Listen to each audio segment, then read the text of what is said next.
Bonsoir. Oui, alors c'est intéressant de s'attaquer à ce personnage, d'Irma Vep, qui n'est pas forcément le plus connu des personnages héroïnes ou anti-héroïnes ou contre-héroïnes du cinéma du XXe siècle, mais qui en même temps a été fondateur, fondamental, et qui a inspiré un archétype qui est devenu un archétype populaire, si ce n'est un archétype justement féminin. Euh, pour, euh, pour cette présentation, on va suivre en particulier trois œuvres. Ça va être le serial de Louis Feuillade qui s'appelle Les Vampires, qui a été réalisé en 1915 et qui suit sur 8 épisodes les aventures d'une bande de criminels, de malfaiteurs, inspirés un peu par Fantomas. Évidemment, ils n'ont de vampire que le nom, hein. Il n'y a pas du tout de dimension surnaturelle dans cette bande organisée, qui doit affronter un journaliste qui s'est juré leur perte. C'est un peu une sorte de rouletabille qui s'appelle Philippe Guérande. Et donc, voilà, un serial populaire dans la grande tradition, finalement, de la littérature feuilletonesque de l'entre-deux-guerres, de la Belle Époque. Ce film-là a inspiré en 1996 un film de Olivia Assayas qui s'appelle Irma Vep, hein, qui reprend le personnage interprété par Musidora. Et il s'agit en fait de raconter l'histoire d'un metteur en scène qui entreprend de faire le remake des Vampires. En un seul film de 2 heures, je crois, quelque chose comme ça. Et il a été chercher l'actrice Maggie Cheung, une actrice hongkongaise, pour interpréter le rôle d'Irma Vep. Et donc Maggie Cheung, dans le film, interprète son propre rôle, interprétant Irma Vep. Et la troisième œuvre, c'est celle plus récente d'une série qui a été proposée, qui a été tournée par Olivier Assayas de nouveau, qui est une sorte de remake de son propre film de 1996, qui est un remake développé, amplifié, amélioré peut-être aussi, où on comprend beaucoup plus de choses de ce qui se passe dans le film de 96 après avoir vu la série de 2022. Et elle avait été tournée pour le compte de la maison de production HBO aux États-Unis. Donc ça va être les trois jalons de notre réflexion. Je ne vais pas présenter d'extrait du film de Olivier Assayas pour la bonne et simple raison qu'il est proposé, hein, je crois, à la programmation juste après la conférence. Et par contre, j'ai un petit extrait de la série à vous proposer. Mais ça va être vraiment surtout de se focaliser finalement sur ce qu'a inventé Louis Feuillade et Musidora à travers ce personnage d'Irma Vep. Musidora, quand elle était interviewée à la fin de sa vie et qu'on s'intéressait à ce qu'elle avait fait, pourquoi elle avait été aussi fondamentale dans l'histoire du cinéma, elle disait qu'elle avait été la première vamp du cinéma. En tournant dans Les Vampires et en tournant ce personnage de femme fatale dans Les Vampires de Louis Feuillade, interprétant Irma Vep, elle avait été la première vamp du cinéma. Alors ça se discute. Et justement, c'est là-dessus que je voudrais commencer, en essayant de vous proposer une courte généalogie de la femme fatale, cet archétype populaire qui a innervé largement le cinéma et la littérature du XXe siècle, notamment à travers les films noirs, les romans policiers et ces choses-là. Alors, si on veut jouer au malin, la première femme fatale, hein, c'est sans doute Circé, dans la mythologie grecque. Circé, Kirké en grec, ça veut dire l'oiseau de proie. Enfin, vous voyez bien que c'est pas n'importe quel type de personnage féminin, hein, qu'on peut nommer avec ce genre de patronyme. Ce qui est intéressant dans les caractéristiques de Circé, c'est qu'elle est maîtresse poison. C'est quelque chose qu'on va retrouver chez Irma Vep, et aussi qu'elle est experte dans l'art d'opérer des métamorphoses. Et cette notion de métamorphose, elle est au cœur justement du personnage d'Irma Vep et de la façon dont les réalisateurs, les créateurs, les créatrices successifs et successives vont s'approprier cette figure-là. Donc ça, c'est l'origine, si vous voulez, de la femme fatale dans la dimension un peu imaginaire. Il y a une femme fatale d'origine dans l'histoire, hein, c'est Cléopâtre. En tout cas, c'est comme ça qu'elle était présentée à Rome. Il y avait des campagnes hallucinante de propagande anti-Cléopâtre, vu qu'on l'a présentée comme la femme qui était capable de faire couler l'Empire romain à elle toute seule. En tout cas, c'était celle qui pouvait faire faillir les hommes les plus puissants de l'Empire romain. Et avec Cléopâtre, il y a cette dimension de la femme fatale qui va être fixée. C'est la femme qui est séduisante, évidemment, mais qui est exotique aussi. C'est cet exotisme qui est à la fois séduisant et impressionnant et dangereux. Bon, en plus, elle finit, vous savez comment elle finit, avec la piqûre d'aspic, avec le serpent. Ça rejoint peut-être une autre femme fatale qui est Ève, mais ça, on va passer les détails. Évidemment, il y en a d'autres qui jalonnent un peu l'histoire de l'imaginaire. Il y a la fée Morgane, par exemple, au Moyen-Âge. Il y a Lady Milady. Milady de Winter dans Les Trois Mousquetaires d'Alexandre Dumas. Mais le geste qui va vraiment fonder ce qu'on connaît de la femme fatale au XXe siècle, c'est un tableau de Philip Burne-Jones, tableau qui a disparu. La rumeur veut que ce soit la femme qui ait inspiré ce tableau à Philip Burne-Jones qui s'en est emparé, qui l'ait fait disparaître. Elle avait bien compris que ce n'était pas un portrait qui était pour la mettre en valeur. Ce tableau s'appelle The Vampire, qui montre une femme qui prend le dessus, en tout cas qui domine de sa stature, un homme qui visiblement soit endormi, soit est devenu inconscient, empoisonné, qui sait. En tout cas, une scène a priori qui n'est pas surnaturelle du tout, mais qui possède une aura surnaturelle par son titre, The Vampire. Et cette aura surnaturelle, elle va être encore amplifiée par le poème que va écrire Rudyard Kipling, inspiré par ce tableau. Rudyard Kipling, qui est le cousin de Philip Burne-Jones, et qui savait très bien dans quelles circonstances ce tableau a été peint. Et c'est visiblement en fait un tableau qui est inspiré de l'expérience de Philip Burne-Jones vis-à-vis d'une actrice qui avait beaucoup de succès en Angleterre à l'époque. Et ce poème s'appelle A Fool There Was. Il y avait un sot, il y avait un fou, qui n'est pas du tout non plus surnaturel. Le sous-titre, c'est The Vampire quand même.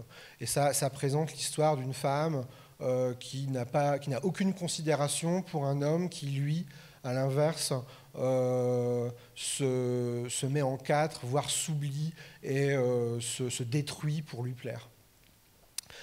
Alors, en 1897, il faut aussi se rappeler que c'est l'année où sort Dracula de Bram Stoker. Enfin, c'est une sorte d'alignement quand même assez important autour du thème du vampire, même si chez Dracula, évidemment, le vampire, ça ne fait pas de doute. C'est vraiment le vampire tel qu'on se l'imagine, buveur de sang, etc.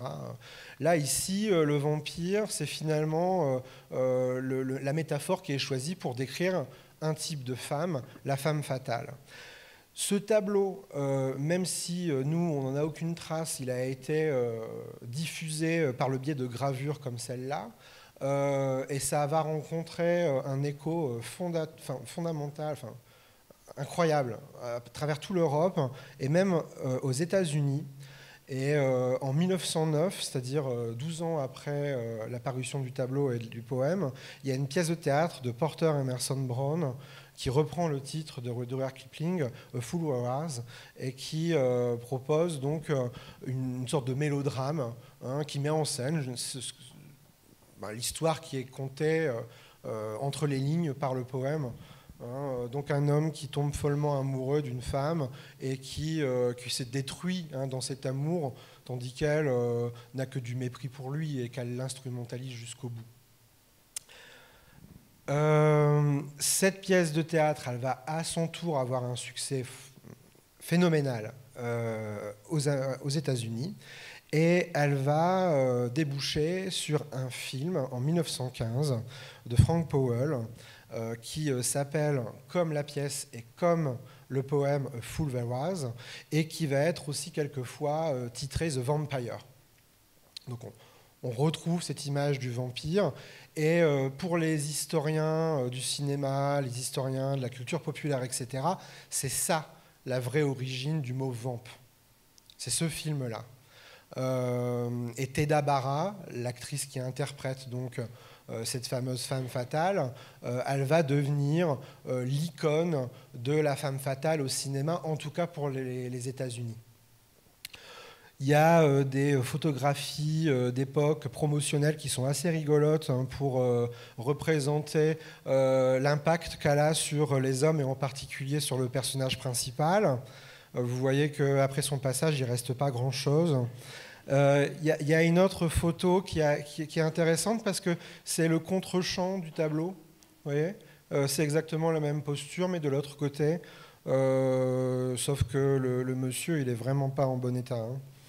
Mais voilà, vous voyez, on a ici l'acte de naissance de la vampe. Alors, ça se discute en même temps, parce que je vous l'ai dit, ce film-là, il date de 1915. 1915, c'est aussi la date à laquelle sort Les Vampires de Louis Feuillade. Mais c'est vrai qu'on a, avec Teda Bara, le prototype de la femme fatale telle qu'on va la retrouver dans les films noirs des années 30, 40, 50 aux États-Unis. Ce prototype de la beauté glacée qui instrumentalise les hommes, qui les manipule et qui fait en sorte finalement de causer leur perte, même si son but à elle, c'est pas de causer leur perte, c'est d'arranger ses propres intérêts. Bon, il se trouve que ses propres intérêts rejoignent généralement l'idée de les détruire. Donc cette généalogie qui est très claire, qui dessine une ligne de l'Angleterre aux États-Unis, il y a une sorte de généalogie plus discrète, parallèle, qui se construit en Europe. Et elle va prendre comme origine un roman très étrange qui s'appelle Lulu, de Félicien Champsor, qui met en scène une femme, c'est pas une femme fatale, c'est une femme séductrice. C'est une sorte d'actrice de cirque, vous voyez, et elle grandit dans un milieu populaire, elle imite dès ses premiers pas dans l'enfance sa mère, en prenant des artifices, vous voyez, en s'habillant comme elle, en se maquillant, etc. Et donc, elle construit tout un art de la séduction qui va lui permettre d'atteindre les plus hautes sphères en fait, de la société. Bon, pour Félicien Champsor, c'est une métaphore de ce que doit être l'art d'écriture. Hein.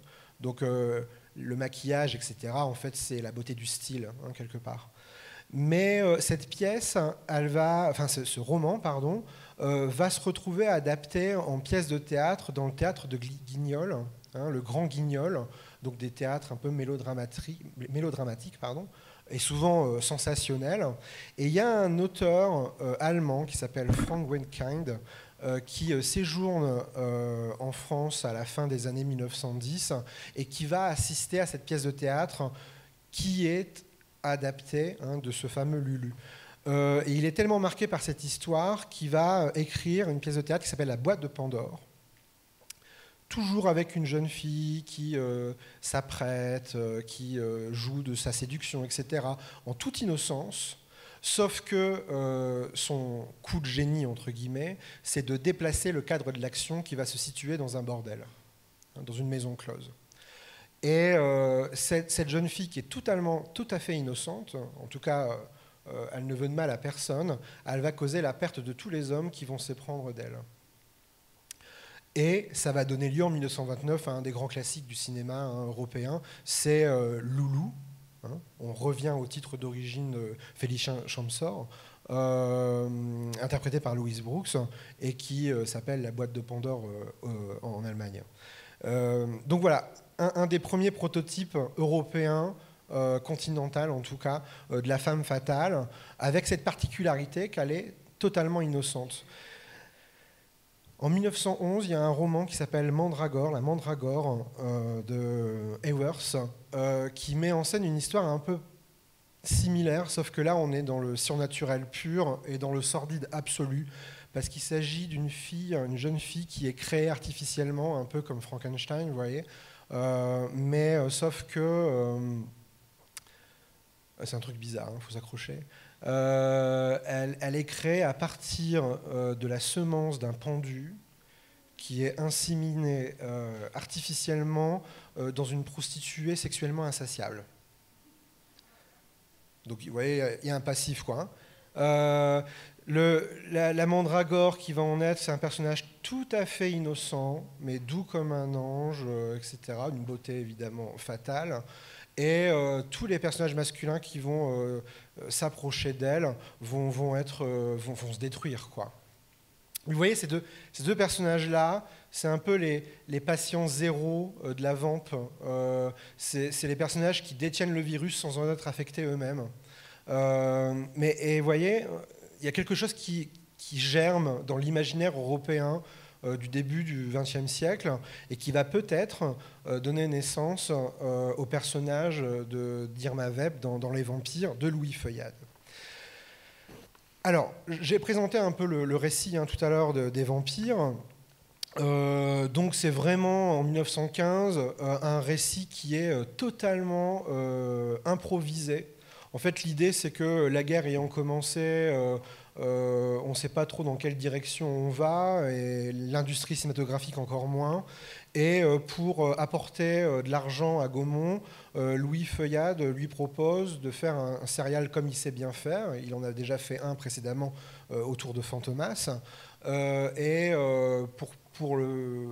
Pour que vraiment ce soit efficace financièrement parlant, il lui propose de faire quelque chose à très petit budget, improvisé au jour le jour, enfin vraiment quelque chose dans la pure tradition du serial et du feuilleton. Et Musidora, il avait l'idée, Louis Feuillade, de lui proposer un rôle, mais il ne savait pas quoi. Et il lui dit, vous avez le choix, soit je vous fais interpréter la gentille, mais je vous préviens, vous mourrez au 2e épisode. Soit je vous fais interpréter la méchante, et là vous serez jusqu'à la fin, mais c'est la méchante. Et Musidora, elle a dit, ce sera la méchante, parce qu'elle avait besoin d'argent. Le personnage d'Irma Vep, il n'intervient qu'au 2e épisode, qui s'intitule Le cryptogramme rouge, et il n'a pas encore les caractéristiques qui vont le fixer dans l'imaginaire collectif. Mais je vous propose de regarder un extrait. C'est la première apparition donc, de Musidora à l'écran dans le rôle d'Irma Vep. Vous allez voir qu'il y a Philippe Guérande qui est le détective, vous vous rappelez, c'est le journaliste, qui est déguisé en voyou, qui va espionner le gang des vampires dans un cabaret dont il croit à juste titre qu'il abrite leur refuge.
qui est intéressant dans cette séquence, c'est qu'elle est dominée par le motif du chaos, du désordre et du débordement, enfin toute proportion gardée. Hein. La Musidora, elle interprète Irma Vep en chanteuse de cabaret, une chanteuse qui fait quand même un peu peur. Sans doute qu'elle est inspirée par toutes les chanteuses qu'on pouvait imaginer, subversives, notamment celles qui véhiculaient les idées un peu anarchistes pardon, pendant la Commune, vous voyez, ce genre de choses. Une agitatrice, quoi, finalement. Et ce désordre, hein, qu'elle semble créer dans la salle, avec les personnages qui discutent, qui semblent enthousiastes, ça rappelle un peu cette dimension subversive. Et le désordre, c'est aussi celui des lettres qui sont renversées par l'anagramme pour découvrir, hein, quand Philippe Guérand découvre que finalement Irma Vep, c'est l'anagramme de vampire. Et que donc elle porte dans son nom l'identité de la vampe, hein, en tout cas de la muse de ce groupe de criminels qui a vocation à renverser l'ordre social. Ce qui est intéressant dans cette histoire d'anagramme, de décoder finalement le nom, etc., c'est que Philippe Guérand, quand il perce le mystère, il ne remet pas forcément de l'ordre à cette histoire-là. Au contraire, il met un visage au désordre, en quelque sorte. Et le visage du désordre, le visage de la subversivité, c'est Irma Vep, c'est Musidora. Mais c'est vraiment pas encore là maintenant, même si c'est une apparition qui est frappante, hein, marquante. Il n'y a qu'à voir la grimace qu'elle fait. Hein. C'est pas encore là que la légende d'Irma Vep, elle va commencer à s'écrire.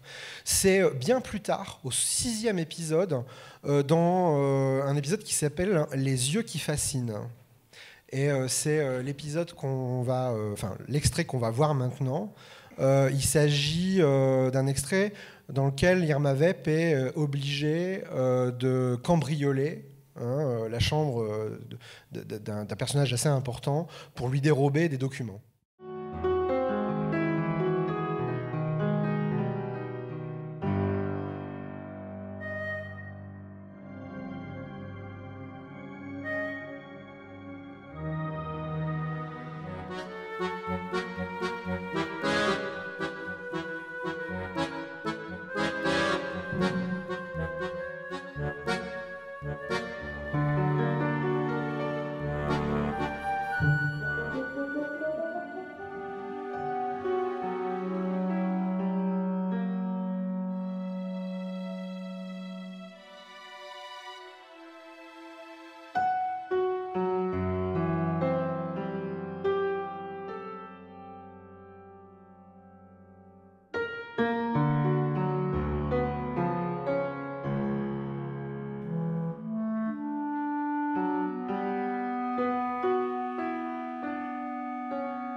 C'est un extrait un peu long, mais c'était fondamental de le montrer parce que tout le monde est devenu fou à l'époque, hein, quand ils ont vu ça. Et il faut le remettre dans le contexte quand même pour savoir qu'est-ce qui s'est passé exactement. Il faut savoir qu'Irma Vep, enfin Musidora, quand elle apparaît costumée comme ça, c'est pas la première à endosser ce genre d'habit. C'est un habit qui lui préexiste. notamment chez Fantomas. On le retrouve souvent. Le Fantomas qui est écrit par Pierre Souvestre et Marcel Alain dans les couvertures des céréales qui sont publiées au début du XXe siècle. On retrouve souvent ce personnage entièrement habillé en noir, dans une coupe assez étroite. C'est l'archétype d'un personnage qu'on va beaucoup trouver dans les hôtels à l'époque, c'est le rat d'hôtel. Le rat d'hôtel, c'est le nom qu'on donnait aux voleurs, aux cambrioleurs, qui souvent dépouillaient les richissimes clients dans les palaces et les choses comme ça. Au cinéma, quand Feuillade l'adapte, on retrouve cet habit du rat d'hôtel. C'est sans doute un souvenir aussi d'un roman feuilleton de Paul Féval du 19e siècle qui s'appelle Les Habits Noirs. Les habits noirs, c'était une métonymie qui désignait à la fois un groupe de criminels au même titre que les vampires et la façon dont ils se présentaient, c'est-à-dire dans un habit entièrement noir, cagoule comprise, etc. Voilà, personnage qui n'est pas nouveau. C'est un personnage qu'au contraire, dans l'imaginaire collectif, on a l'habitude depuis une vingtaine d'années de rencontrer au cinéma ou dans la littérature. Et on connaît aussi son pendant féminin, la souris d'hôtel. Il y a le rat d'hôtel, la souris d'hôtel. Donc, ça ne sort pas de nulle part. D'ailleurs, il y a un précédent dans les vampires eux-mêmes. Il y a une scène tout à fait marquante et frappante dans le premier épisode des Vampires où on voit un de ces criminels exactement habillé de cette façon-là, entièrement en noir, qui s'évade du logement de Philippe Guérande. Et c'est un homme. Je vais vous montrer l'extrait. C'est extrait de l'épisode numéro 1 qui s'appelle « La tête coupée ». Et c'est voilà, un modèle, si vous voulez, de la façon dont on représente à l'époque, avant celui qu'on vient de voir, le fameux rat d'hôtel.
Donc ça aussi, c'est une scène qui fascine beaucoup à l'époque.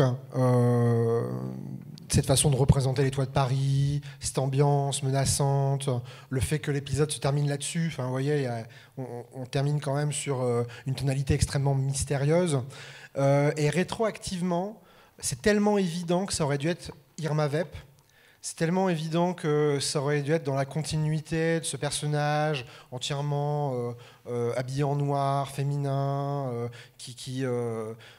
comme ça, déambule sur les toits, que dans les deux versions du personnage qui seront proposées par Olivier Assayas, on va retrouver cette scène-là, mais interprétée par une actrice.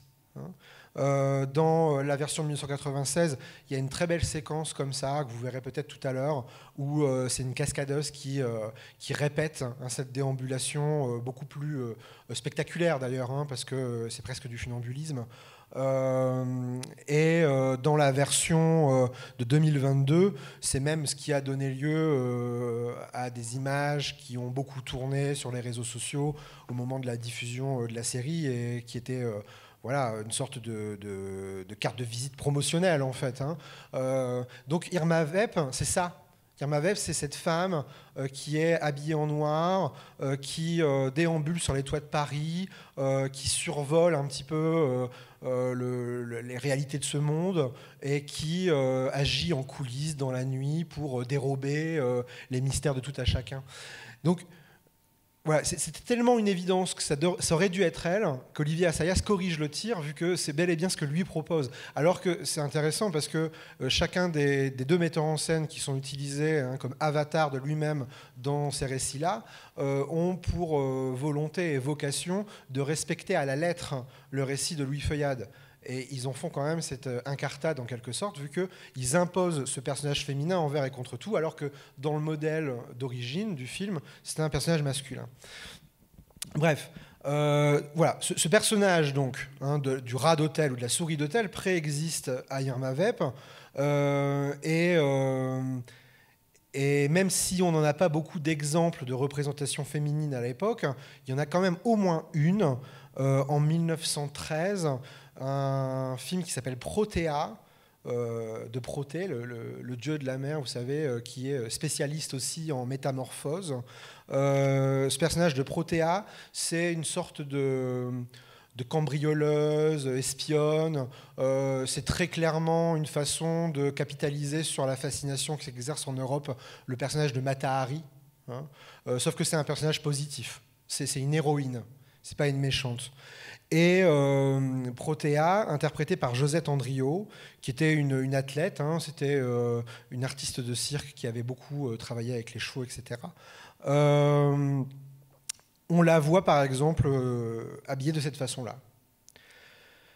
Sauf que là où Musidora elle va déclencher quasiment les émeutes en se présentant en Irma Vep, tout le monde reste assez froid devant Josette Andriot quand elle est habillée en Protéa. Donc on peut se demander qu'est-ce qui se passe, qu'est-ce qui change finalement pour que de l'un à l'autre, il y ait une réception qui soit si différente. Il y a des interprétations diverses et variées.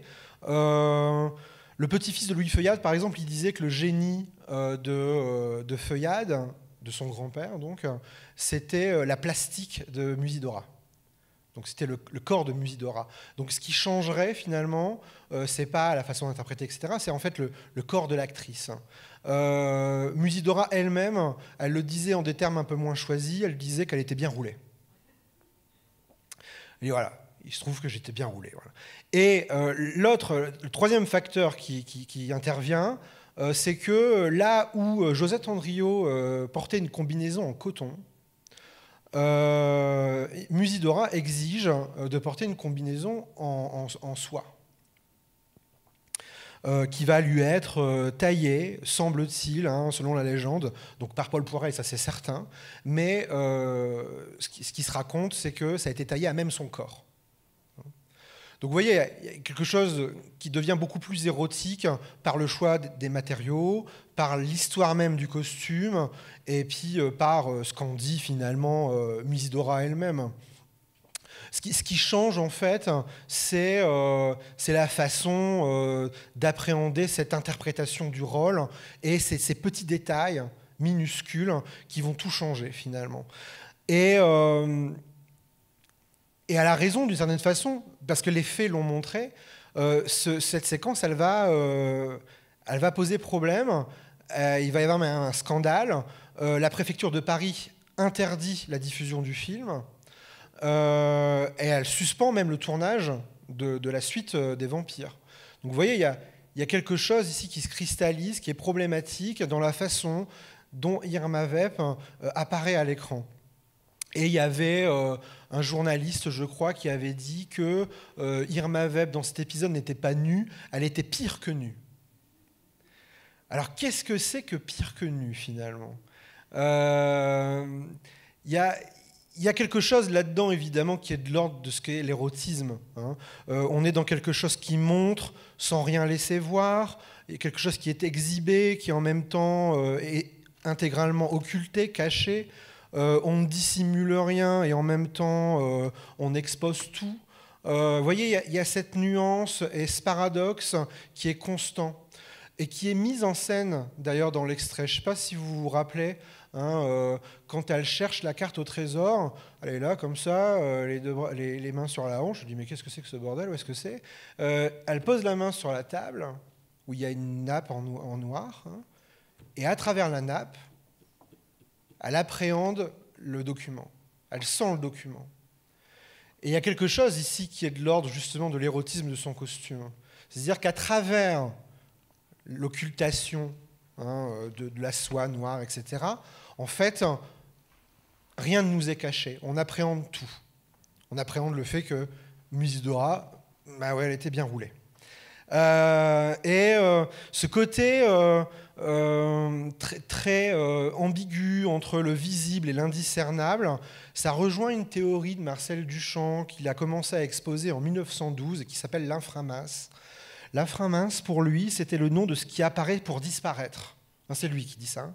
Ce qui apparaît pour disparaître, c'est exactement ça. Vous voyez, on voit son corps et en même temps son corps disparaît derrière ce voile noir. Il disait aussi que c'était ce qui était imperceptible et pourtant perçu, ce qui est à peine repérable, mais qui représente une différence fondamentale. Et voilà, oui, il y a une différence fondamentale, il y a une nuance dans le costume de Musidora qui fait qu'on est dans quelque chose qui répond à ce que Marcel Duchamp appelait l'inframince. Et l'inframince, pour lui, c'était le possible, hein, l'expression du possible, l'expression du devenir. À travers l'inframince, on avait le passage entre ce qui était et ce qui va advenir. Et là, on a une sorte de passage qui n'est jamais vraiment réalisé entre l'ombre, ce qu'elle représente, c'est une ombre, c'est une silhouette, et le corps qui est en train de s'en extraire, en quelque sorte. Et c'est comme si, en fait, à travers ce personnage et son incarnation ici, Musidora, elle incarnait la possibilité d'un corps, ce qui est inconcevable au XXe siècle. Enfin, au début du XXe siècle, à cette époque-là. Il y a quelque chose qui fait scandale, évidemment. Quelque chose qui fait scandale parce que qui appelle à ce que c'est que l'érotisme. Hein, c'est-à-dire quelque chose qui est suggéré, mais qui ne nous est jamais montré. Ça nous dit aussi ce que c'est qu'un fantasme. Hein, quelque chose qui est désiré, mais qui n'est pas réalisé. Tout ça, en fait, se situe dans la nuance et dans l'indiscernable, dans l'inframince, et se cristallise dans cette apparition d'Irma Vep. Mais finalement, ça rappelle un petit peu ce qu'on avait dit précédemment sur l'anagramme. Vous savez, l'anagramme que Philippe Guérande réussit à résoudre ne remet pas de l'ordre dans le chaos. Hein, il met juste un nom sur le chaos. Ce chaos a un nom, c'est Irma Vep. Ben là, c'est pareil. En se cachant, en dissimulant le corps, Irma Vep ne cache pas sa féminité, au contraire, elle l'exhibe. Ouais. Il y a cet art du paradoxe et cet art de la nuance qui est constamment, qui est envisageable en fait dans la façon dont Musidora s'approprie le personnage. Et d'ailleurs, toutes les photos de l'époque qui sont utilisées pour faire la promotion du film, on est dans la pin-up, quoi. Hein. Ouais. On a complètement oublié cette dimension un petit peu de femme fatale, de criminelle. On ne sait pas bien ce qu'elle fait sur ce guéridon, là, par exemple. Visiblement, c'est pas une sieste, hein, c'est pas possible. Mais en tout cas, vous voyez, il y a bien quelque chose qui pose problème à l'époque, hein, vu que c'est interdit, qu'elle n'est pas nue, mais pire que nue. Moi, ça me fait beaucoup penser à un scandale qui a eu quelques décennies plus tôt, c'est celui d'Olympia avec Manet. Parce que finalement, c'est un peu le même processus. Bon, sauf qu'Olympia, elle est nue, ouais, ça c'est certain, elle n'a rien à cacher. Mais à l'époque, le tableau, hein, quand il est exposé en 1865, il fait scandale, et on se demande bien pourquoi, parce que l'histoire de l'art qui l'a précédé, c'est que des femmes nues. Hein. Giorgione, Titien, Véronèse, Goya, enfin bon, on va pas tous les énumérer, parce que là, on y est demain matin encore. Hein. Mais donc, il y a un truc qui se passe dans le tableau de Manet qui fait que ça pose problème, que c'est un tableau qui est traité d'ordurier, qu'on crache dessus, qu'il y en a qui veulent l'éventrer à coups de canne et à coups de parapluie. Tout ça pour une femme nue de plus, quoi.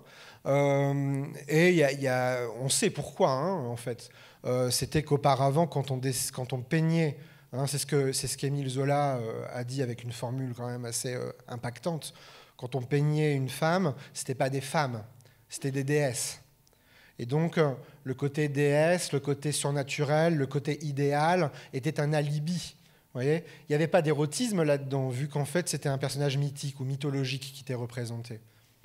Ou alors, c'était Ève, par exemple, et là, c'est pareil. On est dans un autre ordre qui est celui de la religion. Donc, du coup, il n'y avait pas de problème de censure. Là, avec Olympia, et avec tout le contexte qui est celui du tableau, il y a quand même quelqu'un qui lui apporte un bouquet, visiblement, etc. Elle a un petit collier de velours autour du cou, elle a des bijoux, elle a ses mufles aux pieds. Enfin, vous voyez, c'est une scène du quotidien, quoi. C'est pas une déesse, c'est une femme. Voire, c'est une coquette, autrement dit, c'est une prostituée. Et Zola, il disait qu'auparavant, dans l'histoire de l'art, à propos de ce tableau, hein, Zola qui était un ami de Manet, hein, Zola disait à propos de ce tableau que dans l'histoire de l'art, auparavant, on peignait alors que je ne me trompe pas, parce que sinon ça va tomber à l'eau. Voilà. Les déesses comme des prostituées. Voilà. On peignait les déesses comme des prostituées, comme des putains, dit-il. Tandis qu'avec Manet, on peint une putain comme une déesse. Et là, on change de régime, évidemment. Parce que ce qu'on représente, c'est plus l'idéal, c'est plus le rêve, c'est plus une sorte d'incarnation abstraite, c'est une femme, une vraie femme. Ouais. Et c'est ça, en fait, qui pose problème en 1865. C'est pour ça qu'on veut cacher ce tableau et qu'on veut le détruire. Il y a Michel Leiris, un autre écrivain, qui a dit quelque chose de très joli, qui rejoint complètement la formulation de Zola. Lui, il disait qu'avec Olympia, c'était comme si Manet avait ramené le ciel, donc l'idéal, au niveau du sol. C'est-à-dire on avait ramené l'idéal féminin dans la réalité, quoi, en quelque sorte. Avec Irma Vep, il y a peut-être quelque chose de ce goût-là. Vous voyez, on pourrait essayer de réécrire la formule de Michel Leiris en disant qu'avec elle, c'est une part de nuit qui rentre en pleine lumière, hein, pour jouer sur ces paradoxes-là. Et cette part de nuit, pour rejoindre un peu ce qu'on avait dit par rapport à Irma Vep et sa première apparition, c'est cette nuit du chaos, c'est cette nuit du fantasme, c'est cette nuit aussi qui fait peur, cette nuit qui impressionne, cette nuit qu'on désire. Finalement, c'est la nuit du ça, quoi, quelque part. Hein. C'est la nuit du désordre des pulsions, hein, qu'elle met en pleine lumière, voire qu'elle nous intime à découvrir à l'intérieur de nous. C'est peut-être ça aussi le sens de cette carte au trésor qu'elle découvre. Hein, ce trésor, cette carte, elle mène à quoi? Peut-être qu'elle mène à quelque chose de caché dans l'inconscient. En tout cas dans l'inconscient masculin, vu que c'est essentiellement les spectateurs masculins, et notamment les futurs surréalistes, qui sont complètement devenus fous à l'époque, hein, en assistant à ça. Il y a quelque chose, évidemment, qui fait se rencontrer à la fois l'érotisme et la poésie, à la fois le fantasme et les pulsions. Donc quelque chose qui est à la fois dérangeant et extrêmement attractif, séduisant. Bon alors évidemment, cette dimension érotique, très vite ça va dégénérer. Il y a par exemple le modèle Nativa, qui va poser dans une combinaison qui est visiblement arrivé des problèmes. Mais vous voyez, on ne se trompe pas en disant que le costume d'Irma Vep, il y a un caractère érotique là-dedans. Vous voyez, tout de suite, c'est réapproprié. Ce n'est pas une revue érotique, hein, c'est une revue de mode. Bon, n'empêche. Hein. C'est réapproprié pour finalement bousiller ce qu'ont fait Musidora et Feuillade, vu que, bon là, il n'y a pas de doute, quoi. Il n'y a plus de mystère, il n'y a plus d'occultation, il n'y a plus de magie, vous voyez, dans ce corps à la fois présent et absent. Là, il y est, quoi, à travers les trous. Mais du coup, vous voyez, cette photo-là, elle est intéressante parce que elle va faire la jonction avec tout un imaginaire qui va se construire tout au long du XXe siècle et qui rappelle autre chose encore, qui a à voir avec l'érotisme, mais avec un degré quand même un peu plus élevé, un peu... comment dire voilà, le BDSM. Hein, le costume de la domina, le costume de la dominatrice, il est très clairement inspiré par le costume d'Irma Vep. Ouais. Et il y a un vrai rapport finalement entre l'imaginaire du BDSM et le film de Feuillade. Parce que les deux jouent sur la même logique de subversion. Les deux fonctionnent sur l'idée que déjà on va jouer sur les fantasmes des gens, on va libérer les pulsions, on peut endosser des rôles différents, on peut multiplier les personnalités et surtout on va emmener l'humain, l'être humain vers des limites, vers des expériences limites. Et cette subversion, elle rappelle un petit peu finalement celle des vampires, celle des criminels, hein, dans la série de Feuillade. Et dans les rituels BDSM d'ailleurs, il y a tout un rapport à la loi et de subversion des rapports de pouvoir et des rapports de pouvoir même blasphématoires qui est toujours mise en scène, mais en jeu. Ouais. L'idée de la soumission là-dedans, c'est pas une vraie soumission, c'est une soumission qui est jouée la plupart du temps. Et pour illustrer ça, je voudrais vous citer deux phrases d'une écrivaine qui s'appelle Véronique Bergen, qui est très versée dans le sujet, et qui a écrit que les pratiques SM pervertissent le rapport à la loi, la caricature. En parodiant la hiérarchie, elles en sapent les fondements, en exhibent l'absence de fondation. C'est-à-dire qu'en fait, dans l'expérience du BDSM, il y a l'idée qu'on renverse justement l'ordre. On renverse la loi, on renverse la façon dont le pouvoir s'exerce. C'est exactement ce qu'une bande de criminels organisés peut rêver de faire, quoi, en fait. Et donc, voilà, je vous propose cette hypothèse qu'il y a en germe, dans l'imaginaire souterrain des vampires de Louis Feuillade, quelque chose qui a à voir avec le BDSM. Et d'ailleurs, dans la scène qui suit la première apparition d'Irma Vep qu'on a vue tout à l'heure, il y a une séquence qui, justement, joue sur les rapports de renversion de pouvoir. Et c'est cette séquence-là que j'aimerais que vous projetez là maintenant. Donc c'est la suite de l'épisode 6, Les yeux qui fascinent. Vous vous rappelez, Irma Vep a dérobé la carte au trésor et elle sort de la chambre pour... revenir dans la chambre du grand vampire. Le grand vampire l'attend pour récupérer le document.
Donc le personnage masculin qui intervient là, c'est un autre criminel.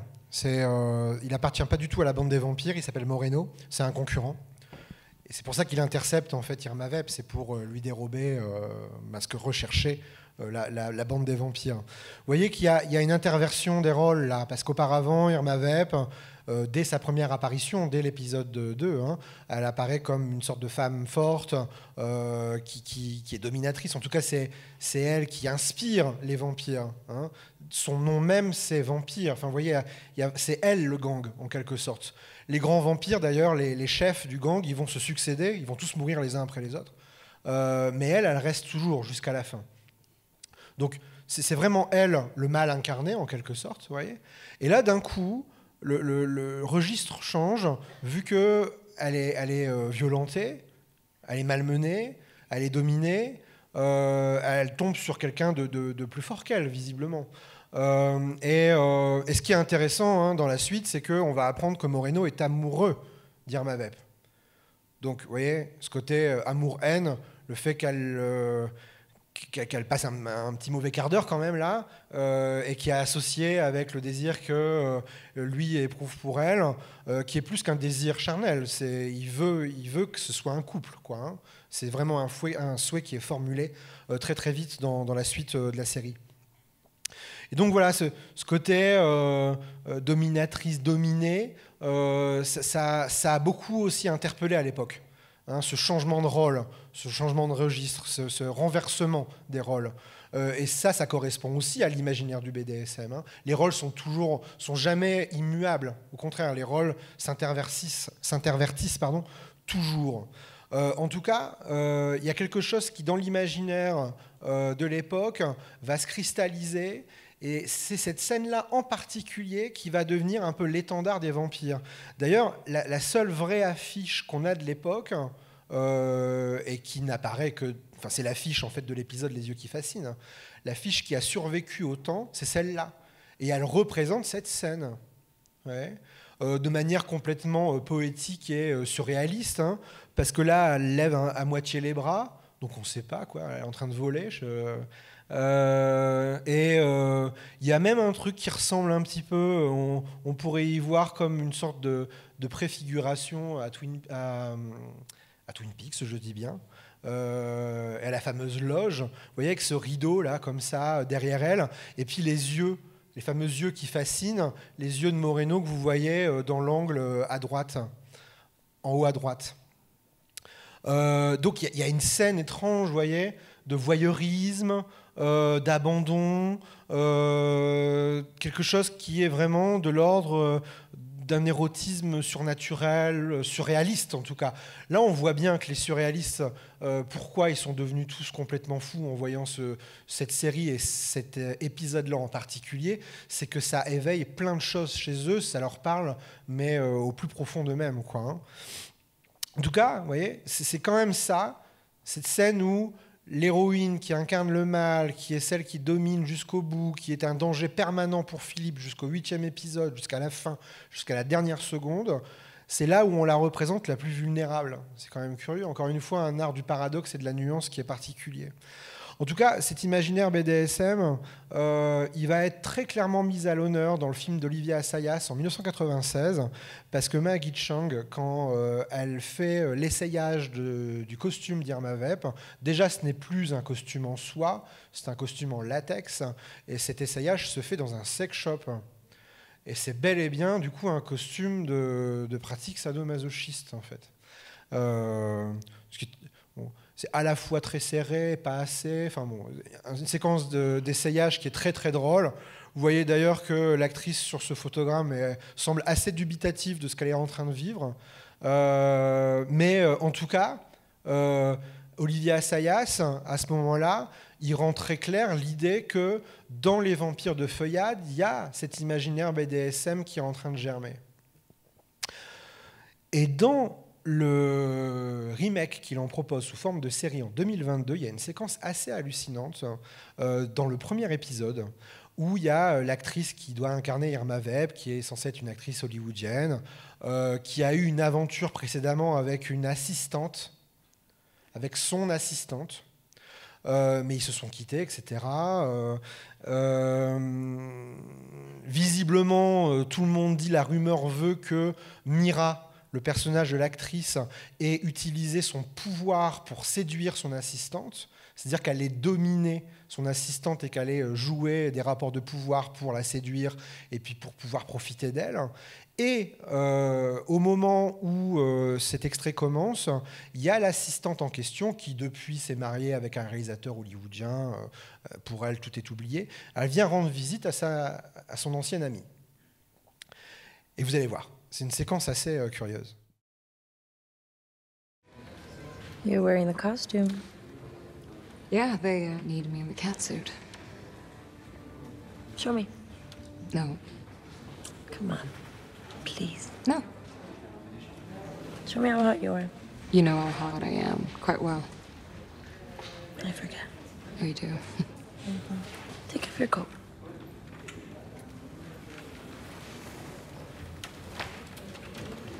Good girl. Happy? Mm-hmm. Why don't you stand up? Come on. Stand up, Mira.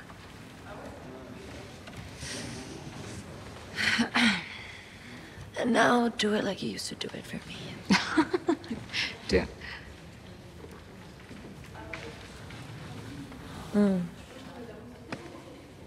Wow. Yeah. It's very cool. Now turn around. Turn around.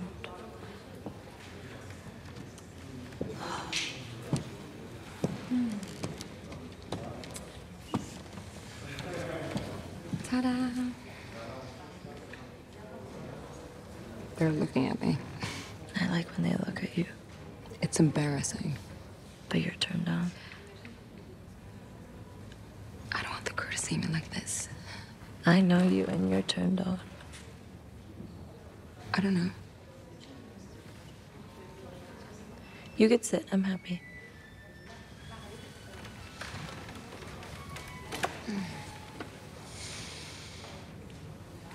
You know what I did today? Yeah, I don't know. Let me guess. I think the reason why you put all these bags on display might be because you've been on like a tour spree. Correct. All the stores that you used to take me to.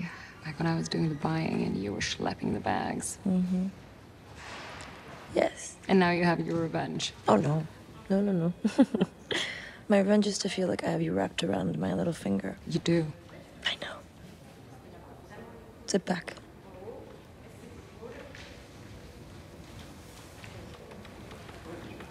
Put your hands on the armchair. Now open your legs. Not too much. There. Et vous voyez, la séquence se termine sur le fauteuil de l'épisode des vampires et sur celui qu'on va retrouver dans l'affiche. Vous voyez, cette séquence-là, elle fait écho en fait à cette séquence d'hypnotisme de la part de Moreno. En tout cas, ce qui est très clair, c'est ce à quoi on assiste, c'est un renversement des rôles. voyez, tout ce qu'on nous a raconté avant ce moment-là, c'est que Mira avait été relativement odieuse pour instrumentaliser son pouvoir et exercer une forme de fascination sur sa pauvre assistante. Là, ici, c'est son assistante qui prend le contrôle et qui la manipule intégralement, comme une sorte de poupée. Hein, lève-toi, tourne-toi, assieds-toi, mets tes mains sur les... Vous voyez, il y a quelque chose ici qui est de l'ordre de la poupée mécanique, quoi, en quelque sorte, et qui rejoint encore une fois l'imaginaire du BDSM. Et c'est une scène qui est très bizarre parce que, en fait, rien n'explique la raison pour laquelle, d'un coup, comme ça, elle change d'attitude face à son ancienne petite amie. La seule raison qui puisse nous l'expliquer, c'est le costume. C'est comme si ce costume, en fait, qu'elle essaie, là, elle est en train de l'essayer. Elle ne joue pas encore le rôle d'Irma Vep. Rappelez-vous que c'est censé intervenir à l'épisode numéro 6. Quand là, on assiste au début de la série, ils en sont à juste titre qu'à l'épisode numéro 1. Donc là, en fait, elle n'a pas vocation à jouer le rôle d'Irma Vep, là, sur le plateau. Elle est juste là pour faire des essayages. Et néanmoins, ce costume semble prendre possession d'elle. Et c'est ce costume qui semble intervertir les polarités à l'intérieur d'elle-même, comme si elle était manipulée par le costume d'Irma Vep, et qu'elle devenait en quelque sorte ce personnage qui a existé en 1915. Et c'est très clair dans une séquence précédente qu'on voit, qui fait écho à une séquence du film de 1996. Dès que Mira essaie le costume, elle commence à s'amuser avec et elle court dans les couloirs et elle va dérober une carte bleue dans un sac. C'est-à-dire qu'elle devient voleuse. Elle devient Irma Vep en quelque sorte. Et c'est dans le changement de rôle, dans cette capacité à endosser un rôle différent, à devenir autre, voire à intervertir les rôles, qu'on reconnaît finalement la caractéristique principale d'Irma Vep. Ce costume, il rend l'incarnation de chaque personnage possible. Quitte à ce que ça se renverse contre soi, comme c'est le cas précédemment dans cette séquence. Mais en tout cas, il y a une histoire de double désincarnation, réincarnation qui se passe par le costume. Et un dédoublement finalement. Vous voyez ? C'est comme si les personnages ne sont plus eux-mêmes à partir du moment où ce costume est porté. Et cette histoire de dédoublement, de multiplication des rôles, d'interversion, on la retrouve évidemment de manière encore plus claire dans Les Vampires de Feuillade, dans la suite de la séquence qu'on a vue déjà en 2 morceaux, vous savez, la séquence où Irma Vep a dérobé la carte au trésor, où après elle se fait enlever par Moreno. Il y a une autre séquence encore après, et c'est celle qu'on va voir maintenant.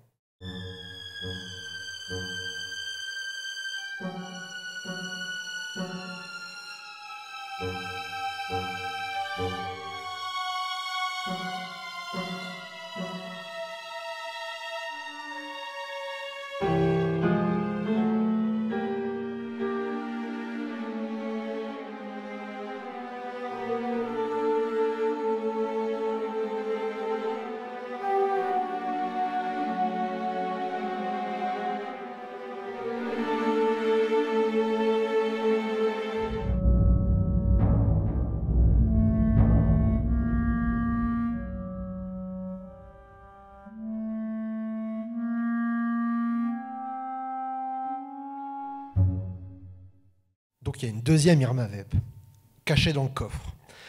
C'est en fait la domestique de Moreno qui l'a hypnotisée au préalable et qui l'a entraînée à endosser le rôle d'Irma Vep. C'est elle qui va aller mener, qui va aller porter au grand vampire dans la chambre à côté la fausse carte au trésor qu'il lui aura confiée. Ce qui est intéressant là-dedans, c'est qu'on a encore une fois une mise en perspective du rapport de pouvoir, vu que, vous voyez, cette Irma Vep bis, c'est une domestique. Elle est hypnotisée, donc elle fait l'objet d'un double pouvoir.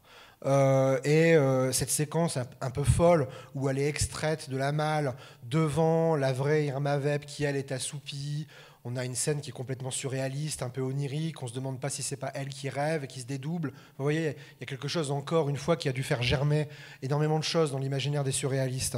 Mais en tout cas, vous voyez, il y a une deuxième, donc Irma Vep. Le personnage se dédouble, comme si justement à travers le prisme du costume, il y avait cette faculté à faire se multiplier le personnage dans l'espace. Et cette nature double du personnage d'Irma Vep, versatile on va dire, mais double aussi dans le sens où elle peut se dédoubler en plusieurs créatures. On va la retrouver dans une scène fondatrice cachée, parce que la première femme d'importance dans l'histoire des vampires, elle apparaît au 2e épisode. Ce n'est pas encore Irma Vep, c'est la fiancée de Philippe Guérande. Et c'est une danseuse de ballet que Philippe va visiter sur scène pour voir un petit peu le spectacle, etc. Et vous allez voir que c'est très curieux la façon dont elle est représentée et le rôle qu'elle-même elle joue. Et c'est ce qu'on va pouvoir voir maintenant.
Donc le personnage de Marfa Koutilov, qui est interprétée par la danseuse Stasia Napierkova,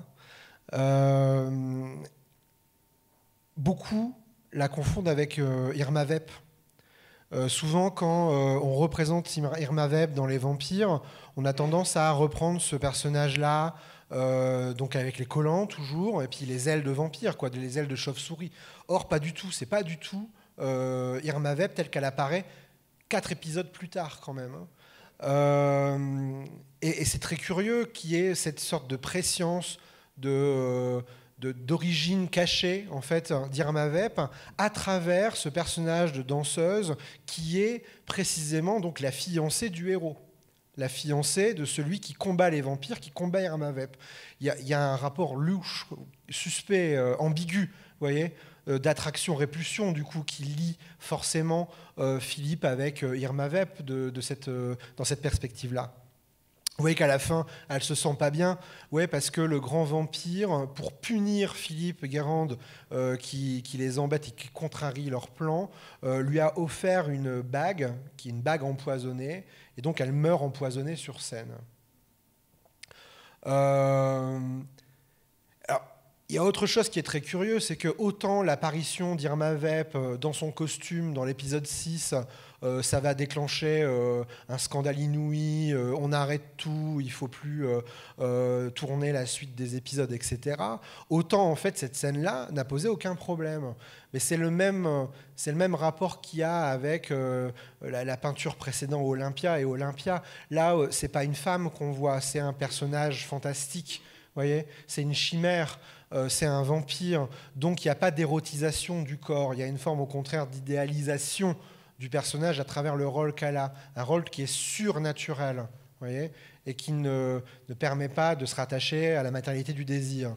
Le fait que ce soit la fiancée de Philippe, et que Philippe, visiblement, ce soit quelqu'un qui est très respectueux des règles, des convenances de la société, il vit quand même avec sa mère dans Les Vampires, faut se le rappeler, Philippe vit avec sa mère. Donc il y a un côté vieux garçon qui respecte la loi, il est fiancé avec une fille bien, vous voyez, il n'y a aucun problème érotique. Irma Vep, c'est un peu la mauvaise conscience de ça. Voyez, c'est la résurgence du désir, du fantasme, de ce que Philippe a peut-être envie de taire. Il y a une forme de dédoublement, en tout cas, entre le personnage de Marfa Koutilov et puis Irma Vep, qui rappelle un petit peu le poème de Baudelaire, qui s'appelle « Laquelle est la vraie ?» Vous savez, où Baudelaire se dit qu'il... Enfin, Baudelaire, le narrateur, en tout cas, du poème, dit qu'il est amoureux d'une femme, il a été amoureux d'une femme qui était l'idéal incarné, et évidemment, étant l'idéal incarné, cette femme-là meurt instantanément. L'histoire d'amour avec l'idéal n'est pas possible. Et donc, il vient visiter la tombe tous les jours, et il tombe littéralement sur une fille qui est l'exact portrait de la femme qu'il a aimée, mais qui est vulgaire, hystérique, qui crie sans cesse, qui piétine la tombe. Alors vous imaginez Baudelaire, elle piétine la boue, etc. Et puis elle dit c'est moi que tu aimes et que c'est pas moi. Vous voyez, Baudelaire quoi. Voilà, c'est le dégoût de Baudelaire vis-à-vis, au contraire, de la matérialité. Vous voyez, du spleen, du réel, de cette femme trop vraie qui finalement le révulse en quelque sorte. Et ça se finit sur le fait que, à force de piétiner la tombe s'ouvre et le poète il y a son pied qui tombe dans la fosse et il reste à jamais le pied dans la fosse de l'idéal. Enfin, vous voyez, Baudelaire quoi. Mais il y a un truc comme ça en fait avec Irma Vep. Cette sorte d'affrontement constant. À chaque fois, Philippe réussit à se débarrasser du grand vampire, il y en a un autre qui arrive derrière, mais c'est toujours Irma Vep qui reste là comme antagoniste principal, jusqu'à la fin, évidemment. Bon, je vous le révèle, parce que j'imagine que vous n'allez pas forcément vous précipiter pour voir les 8 épisodes de ce film muet, et pourtant génial. Mais à la fin, il y a une nouvelle fiancée, évidemment, une fille bien sous tout rapport, elle a été choisie par maman. Et c'est bien évidemment elle qui va se débarrasser d'Irma Vep. Ouais. Comme s'il y avait une sorte de vengeance de l'idéal qui reprenait sa place et qui remisait au placard un peu tout ce qui était fantasme, tordu, inquiétant, angoissant et en même temps extrêmement attirant, qui pouvait torturer la vie quotidienne de Philippe Guérand. Il y a quelque chose d'une sorte de lecture comme ça, un peu psychanalytique, qu'on pourrait proposer en tout cas de cette série. Et dans ce cas-là, Irma Vep, elle incarnerait une sorte de femme multiple, en tout cas la femme en tant qu'elle est multiple, de multiples possibles, pas simplement l'idéal, pas simplement la femme fatale, pas simplement la garce, etc., mais tout ça. Et ce mystère qui restera éternellement impénétrable à Philippe, qui lui comprend que dalle. Lui, tout ce qu'il comprend, c'est que sa maman lui apporte sa tisane avant, littéralement, c'est quand même ce qui se passe. Sa maman lui apporte la tisane au lit avant qu'il aille se coucher.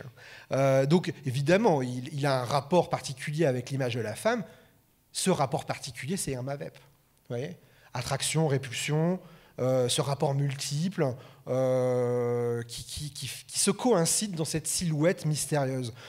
Et ce rapport multiple, Bon, on l'a vu à plusieurs reprises dans les extraits, le fait qu'elle se dédouble sans cesse, le fait qu'il y ait plusieurs images rémanentes, etc. On le retrouve dans cette image mythique, hein, cette affiche mythique qui était une affiche publicitaire pour vanter les mérites de ce roman feuilleton Les Vampires, où on voit la silhouette d'Irma Vep et les questions formulées 3 fois. Donc pourquoi 3 et pas 4 ? Je vous laisse l'appréciation, mais en tout cas, il y a ce côté répétition, multiple, dédoublement, qui rejoint finalement les thématiques qui sont inhérentes à la fois au feuilleton Les Vampires, mais aussi finalement à tout ce qu'on a dit auparavant sur les multiples visages du féminin, quoi, en quelque sorte. Alors très rapidement, ça va donner lieu à plein de réinterprétations, à plein de réappropriations de cette figure d'Irma Vep. Donc évidemment, les surréalistes vont lui composer des poèmes, des pièces de théâtre en hommage à, etc. Et il y a surtout en Belgique un court-métrage que je regrette bien fort de ne pas pouvoir vous présenter un extrait aujourd'hui, mais en même temps, je vous en ai déjà présenté beaucoup, mais on n'a pas trouvé de copie suffisamment bonne pour que ce soit de qualité suffisante pour le représenter, enfin le projeter ici. Un film qui s'appelle La Perle d'Henri Durzel, qui date de 1929. Là aussi, une question de désir. Vous voyez, c'est un film surréaliste, muet. Il n'y a pas d'histoire, évidemment. L'histoire, on peut la reconstituer. Et en l'occurrence, c'est un jeune homme qui veut acheter un collier de perles pour sa fiancée. Évidemment, il tombe sur qui ? Une voleuse qui précisément a volé un collier de perles et qui l'a caché dans sa jarretière. Bon, ça commence à faire beaucoup. Là-dessus, il y a une ellipse, et on se retrouve dans un hôtel, donc voilà, l'hôtel des vampires, etc. Il est là dans sa chambre, en train de regarder l'horizon, donc peut-être qu'il est en train de dire est-ce que je lui offre mon collier de perles Enfin, il ne cesse d'être volé, disparu et retrouvé, hein, le collier de perles. En tout cas, il y a une incertitude, il est là dans l'expectative. Le collier de perles est derrière lui sur la table, il regarde dans le miroir, où normalement il devrait voir le reflet du collier de perles, et il n'y est plus. Il court dans les couloirs, et là dans les couloirs, il va ne cesser de croiser que des images d'Irma Vep, qui sont tranquillement en train de dérober tous les chambres de l'hôtel. Donc on en voit une, on voit bien qu'il y en a une deuxième qui est différente. Lui, il essaie de les poursuivre, mais à chaque fois, en fait, c'est jamais la bonne qui l'attrape. Finalement, il y en a beaucoup qui le séduisent aussi.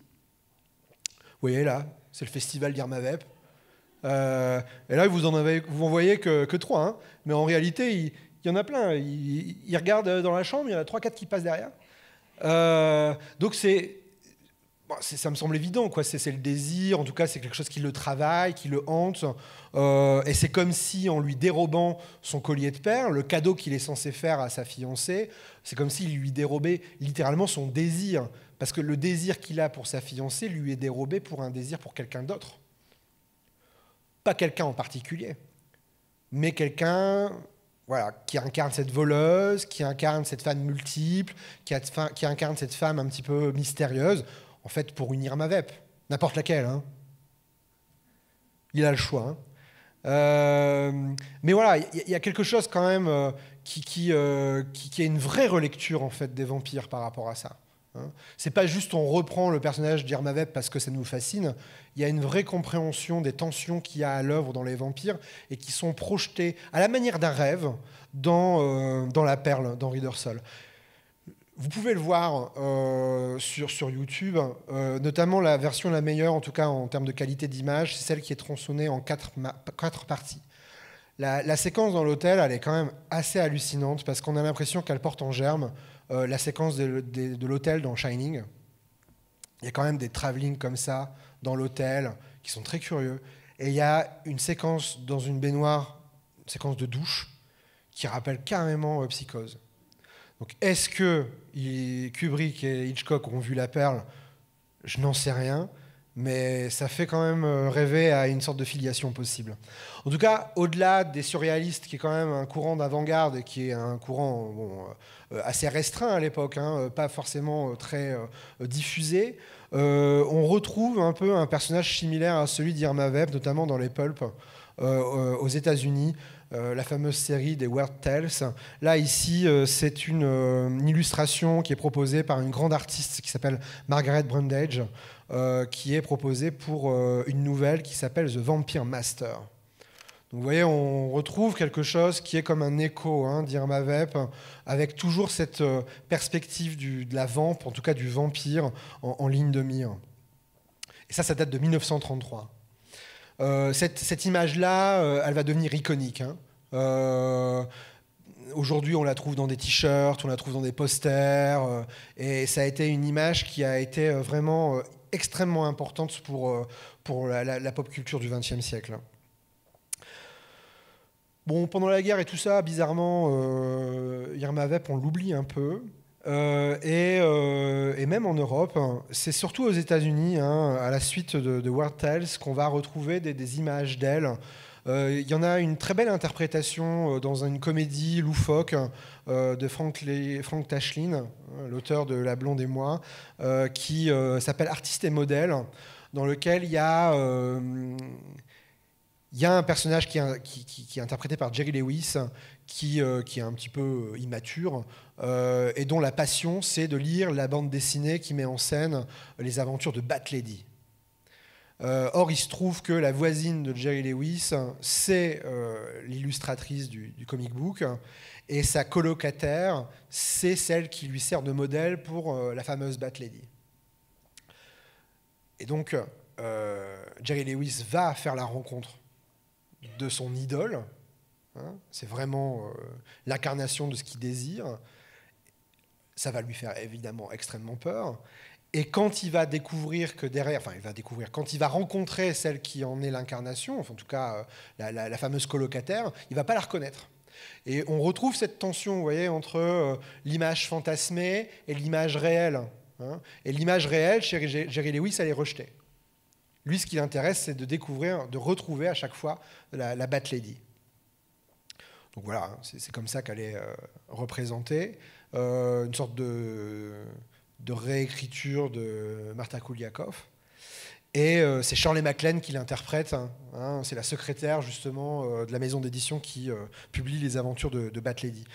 D'où est cette tension-là entre la réalité décevante et l'imaginaire qui fait rêver et en même temps qui fait peur.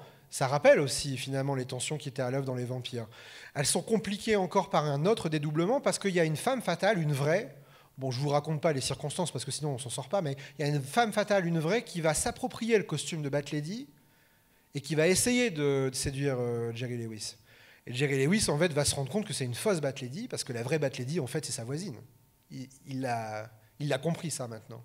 Donc tout est bien qui finit bien dans l'Amérique un peu puritaine des années 50. Finalement, le fantasme, on n'en a pas besoin, vu que la ménagère du quotidien suffit amplement, finalement, à incarner ces fantasmes-là.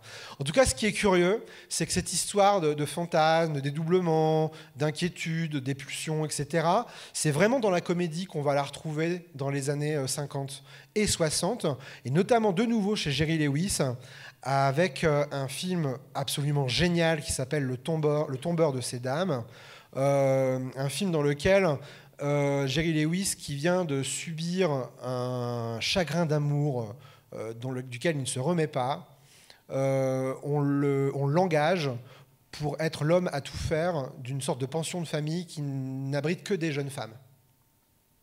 Vous pouvez vous dire, ah ouais, il va être exposé à la tentation et tout. Non, pas du tout. Lui, au contraire, il ne veut plus avoir rien à faire avec les femmes. Donc à chaque fois qu'on lui demande quelque chose ou qu'il y a une femme qui lui parle, il s'en va en courant. Il se lie quand même d'amitié avec certaines, mais il n'y a pas du tout de romance, il y a vraiment quelque chose à contre-emploi, vous voyez. C'est l'anti-playboy, Jerry Lewis, dans ce film. Sauf qu'il y a une locataire de cette fameuse maison de pension de famille pour femmes qui ne sort jamais de chez elle. Et à un moment, poussé par la curiosité, Jerry Lewis va entrer et va découvrir l'innommable. C'est ce que je vous propose de regarder maintenant.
Yes, that is smooth.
Boy, what imagination can do for you.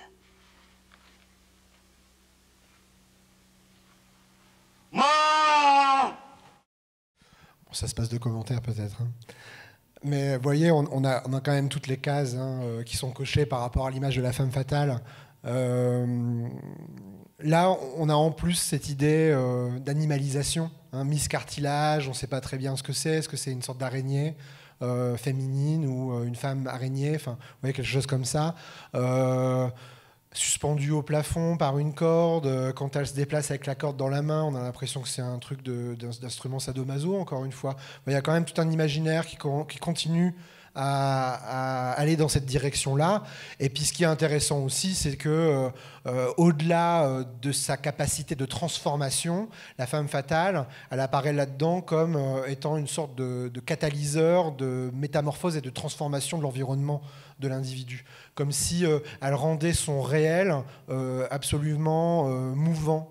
En permanence, en permanente, vous voyez, comme si on était dans une sorte de libération des pulsions qui en faisait un décrochage de la réalité onirico, érotique, et évidemment comique, parce que on est chez Jerry Lewis, évidemment. Mais voilà, en tout cas, il a encore des choses à régler au niveau de ses pulsions, ne serait-ce qu'à cause du dernier mot qu'il prononce quand il s'enfuit de devant l'appartement de Miss Cartilage. Ce type de personnage, ça va devenir vraiment un personnage iconique de la pop culture à travers des séries télé, parce que c'est évidemment les séries télé dans les 60 qui vont permettre de diffuser le plus efficacement les icônes, hein, l'imaginaire en fait de cette époque-là. Et sans doute que l'incarnation la plus forte, en tout cas le souvenir le plus fort d'Irma Vep tel qu'on peut le déceler dans les années 60, c'est dans la série Chapeau melon et bottes de cuir de Brian Clemens. Là, c'est avec sa première compagne, collègue, interprétée par Honor Blackman, mais qui, dès les premières saisons, apparaît toujours vêtu de cuir. Vous voyez, ce cuir noir qui fait écho au latex et aussi, évidemment, au costume en coton. Voilà, enfin, il y a un imaginaire qui est évident et qui va se cristalliser encore plus quand c'est Diana Rigg qui va incarner le personnage d'Emma Peel. Où là, on retrouve l'idée de dédoublement, l'idée d'endosser des rôles différents. Parce que la mécanique de la série, c'est qu'à chaque épisode, au départ, quand ils font leur enquête, John Steed et Emma Peel, ils sont habillés tout à fait normalement, et notamment Emma Peel est habillée comme une femme des années 60 normale. Et que dès qu'on verse dans l'action, dès qu'il s'agit de rentrer en contrebande dans le repère des méchants ou qu'il s'agit de se battre, etc., elle a une tenue en cuir noir, extrêmement cintrée, qui rappelle finalement la tenue de Musidora. Il manque que le masque, finalement. Et en plus de ça, l'utilisation du cuir, le fait qu'elle donne des baffes à tout le monde, ça rappelle quand même pas mal l'univers sadomaso. Et évidemment, c'est mis en scène à de multiples reprises dans différents épisodes, notamment celui que vous voyez en haut à droite, qui ne fait pas de mystère sur ce qui s'y passe. Il y a très clairement un imaginaire qui rappelle un peu celui du bondage, par exemple, de la jeune femme en détresse, et cette faculté aussi qu'Emma Peel a de toujours renverser la situation. Elle est toujours à la fois, dans ces épisodes, dominée et dominante. En tout cas, elle finit par dominer.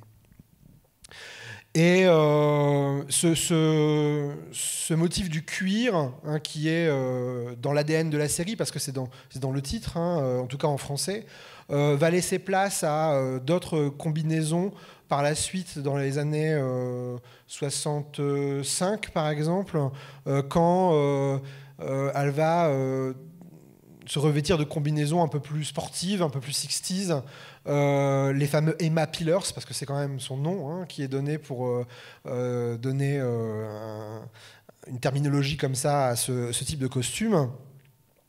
Mais malgré le côté coloré qu'on peut voir dans certains épisodes et dans cette double page, on retrouve quand même un site imaginaire de d'Irma Vep avec ce costume plus sombre, là qui laisse voir davantage de forme, les 60s oblige, mais il y a visiblement quelque chose qui est dans la suite logique finalement de ce que Irma Vep et Musidora ont posé.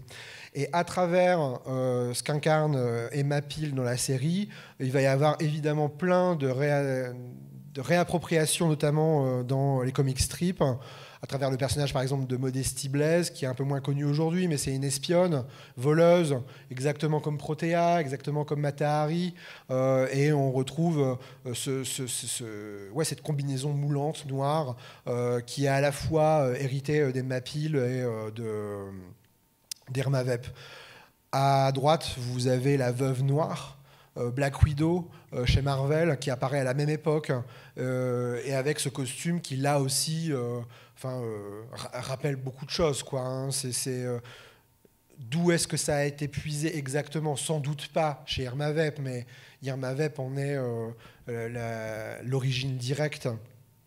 Et évidemment, ça va trouver son incarnation totale dans l'univers des comic strips avec Catwoman. Catwoman, qui est un personnage qui existe depuis les années 40. Il a été créé par Bob Kane et Bill Finger en 1940, mais la Catwoman que nous on connaît comme ça n'était pas celle du tout qui apparaissait en 1940. C'était une femme vêtue à la mode de cette époque-là, avec une jupe crayon et un masque de chat. Voilà.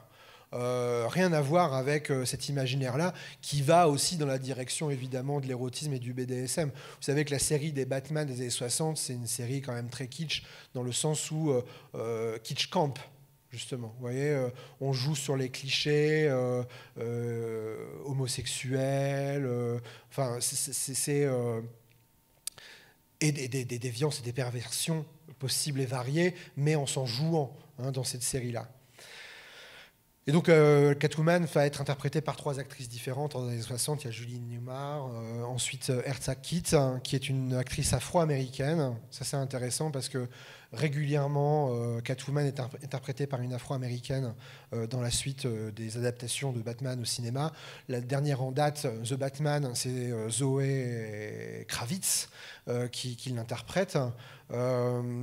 Et au cinéma, quand la série va être adaptée au cinéma, c'est Lee Meriwether qui va endosser le rôle.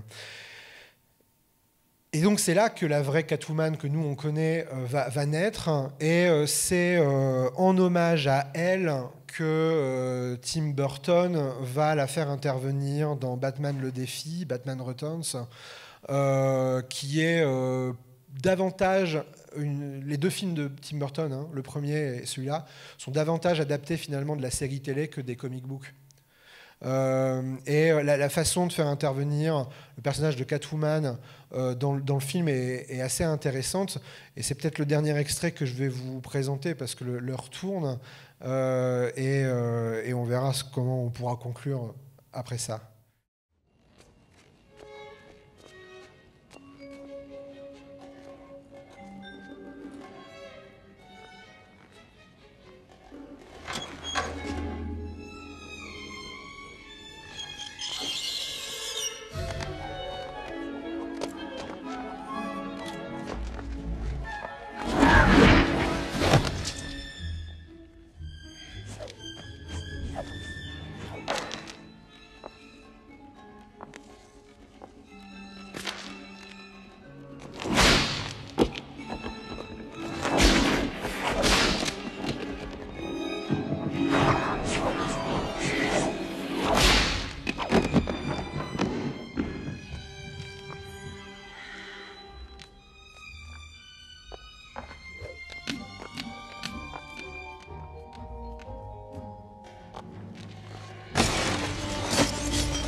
Who is she? What is she? I don't know whether to open fire or fall in love. You poor guys. Always confusing your pistols with your privates. Don't hurt us, lady. Our take-home's less than 300. You're overpaid. Hit the road.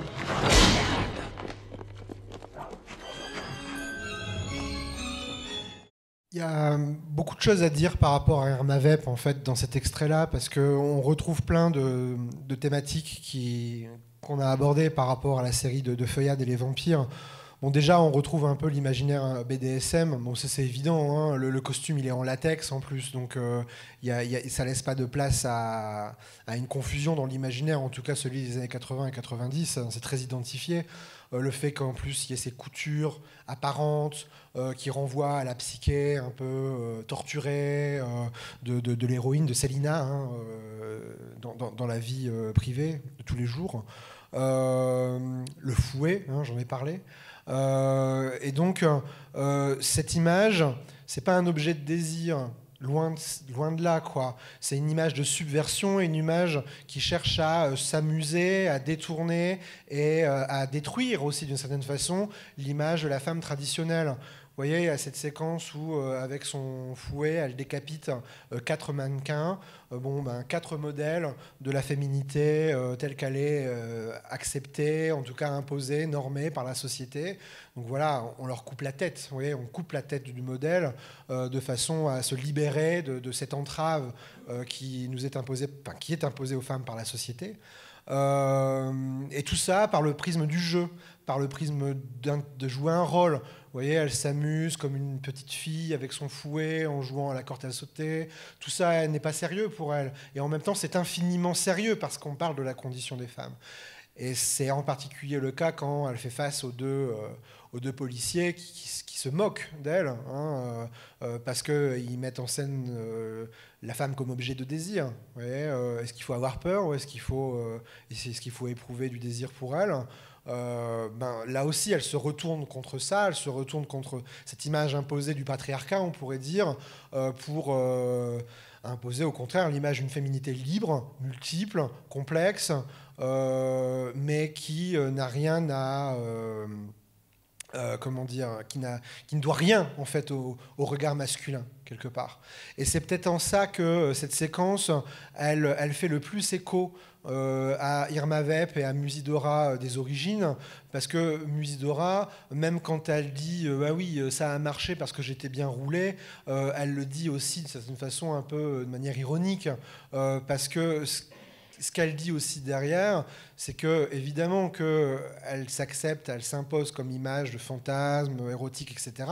Et en même temps, on l'a dit, le fait de jouer avec la dissimulation du regard, le fait de jouer avec l'ambiguïté, le fait de ne rien laisser voir tout en cachant tout, etc. Ça fait s'échapper justement à ce regard qui est un regard un peu mortifère, quoi, en fait. Donc quelque part, Catwoman, ici, elle réalise de manière tout à fait claire, sans aucune ambiguïté, ce qui était déjà à l'origine du personnage d'Irma Vep, un personnage qui est libre, qui se libère des carcans de la société, et en particulier des rapports qu'elle peut avoir avec la masculinité.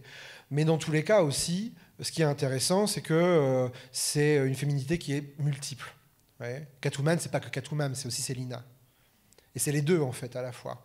Parce que l'une est l'expression de l'autre, en tout cas de sa psyché un peu tourmentée. Donc voilà, je vais devoir rendre l'antenne. J'avais encore plein d'autres choses à vous montrer, mais les extraits étant chronophages, on va s'arrêter là.